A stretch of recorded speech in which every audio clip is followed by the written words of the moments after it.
नोएडा में 2 दशक से भी ज़्यादा समय से नोएडा डायबिटिक फोरम सक्रिय है, जो डायबिटीज़ के मरीजों की बाकायदा देखभाल करती है और हर साल एक बड़ा कैंप लगाती है। डायबिटिक फोरम के संस्थापक डॉक्टर जी.सी. वैष्णव हमारे साथ हैं। मैं जानना चाहूँगा डॉक्टर साहब, किस तरीके से शुरुआत हुई थी डायबिटिक फोरम की, जो आज बहुत बड़ा आकार ले चुका है? हमने 1996 जून में शुरू किया था इसको जी।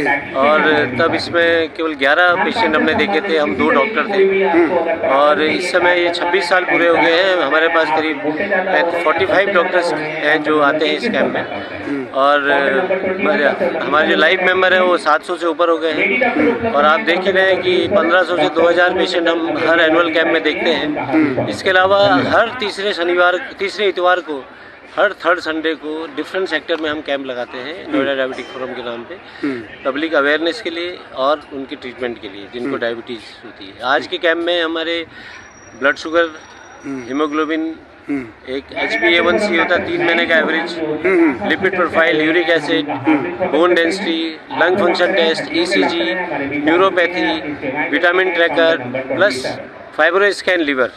फाइब्रोस्कैन लीवर वो मशीन है जो फैटी लीवर को डिटेक्ट करती है और डायबिटीज़ का डायरेक्ट एसोसिएशन है फैटी लीवर के साथ, और वो हमने यहाँ पे लगाए हैं और उनके सब मुफ्त सारी टेस्ट हो रही हैं और 18 स्पेशलिटी के 40 डॉक्टर हमारे पास हैं। सारे सुपर स्पेशलिटीज़ के डॉक्टर्स हमारे पास हैं जो हमारे सबकी फ्री सर्विसेज दे रहे हैं। हमारे साथ 14 हॉस्पिटल जुड़े हैं यहाँ पे नोएडा के, जिसमें Kailash, Yatharth, Metro, Neo, Felix, Prakash, Sumitra, Vinayak, Eye Care Hospital, Reena Care Dialysis, Motherland Hospital और Manas Hospital, Indo Gulf Hospital, ये सब लोग जुड़े हुए हैं हमारे साथ और ये अपनी सेवाएं दे रहे हैं।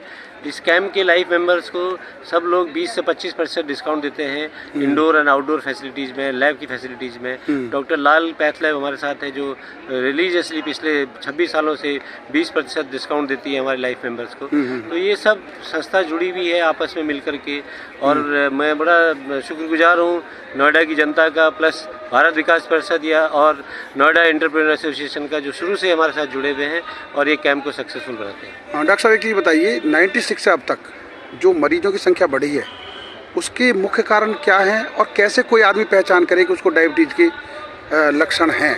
जैसे हमारी यही संस्था जो है, हम पहाड़ों में भी साल में 2 बार कैंप करते हैं। 2005 से हम वहाँ पे साल में 2 बार कैंप करते हैं। उससे पहले 2002 से हम साल में 1 बार करते थे।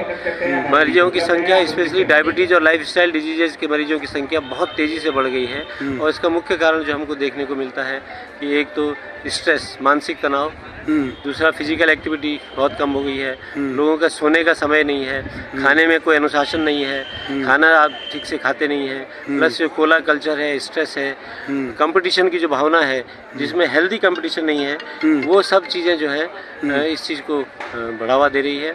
और अभी तो बच्चों में जो प्रॉब्लम हो रही है, जो मैच्योरिटी ऑनसेट डायबिटीज़ जो यंग में हो रही हैं, जो 9 साल से 12 साल के बच्चों में देखी जा रही है, वो भी एक चिंता का कारण है, चिंता का विषय है, क्योंकि जो कंप्यूटर, लैपटॉप, मोबाइल में लोग बैठे हुए हैं, घर पे काम कर रहे हैं और उस पर जो है जो छिड़काव का काम किया वो लॉकडाउन ने कर लिया कि 2 साल से बच्चे बाहर नहीं निकले, कोई एक्टिविटी नहीं हुई, घर के अंदर बैठे रहे, वेट बढ़ गया, खाने में कोई कंट्रोल नहीं, फ्री होम डिलीवरी जो लोग करते हैं, फास्ट फूड वाले, कोला कल्चर, ये सब चीज़ें मिक्स होकर के इस चीज़ को बढ़ा दी है। और लास्ट कोविड के बाद से 2019 के बाद हमने ये केस बढ़ते हुए ही देखे हैं और बढ़ते ही जा रहे हैं।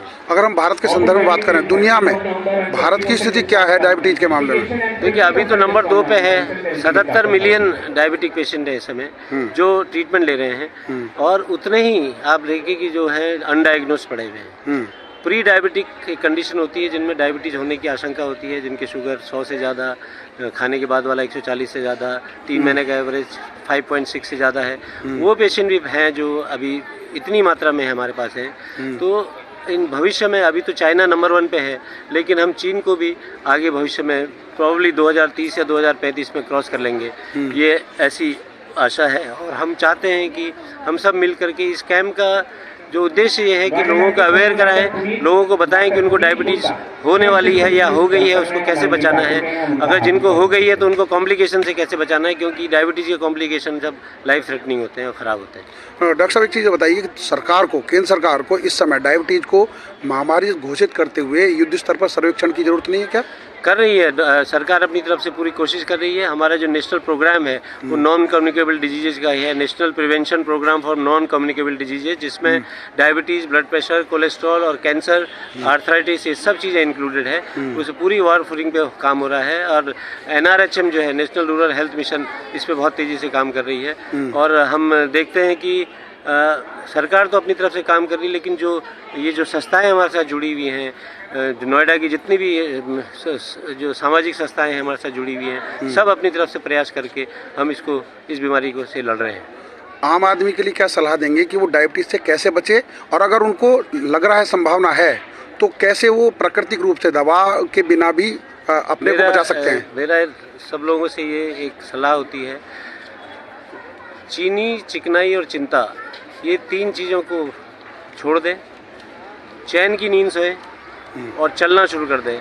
ये 5 जो आप याद करें। चीनी मतलब मीठा किसी भी रूप में न लें, चिकनाई तली हुई चीज़ें, स्पेशली ट्रांस फैट, रीहीटिंग वाली चीज़ें मत लें, और चिंता, स्ट्रेस से दूर रहें, और रात में ढंग से सोएं, 7 से 8 घंटे की नींद लें, और सुबह रेगुलरली 30 से 45 मिनट या 1 घंटा अपने पे दें, एक्सरसाइज करें। तो ये इस बीमारी, नॉन कम्युनिकेबल डिजीजेज से, नॉट ओनली डायबिटीज़ बाकी और बीमारियों से भी बचाव हो सकता है। noedaKhabar.com से बात करने के लिए आपका बहुत बहुत धन्यवाद डॉक्टर साहब। नमस्कार।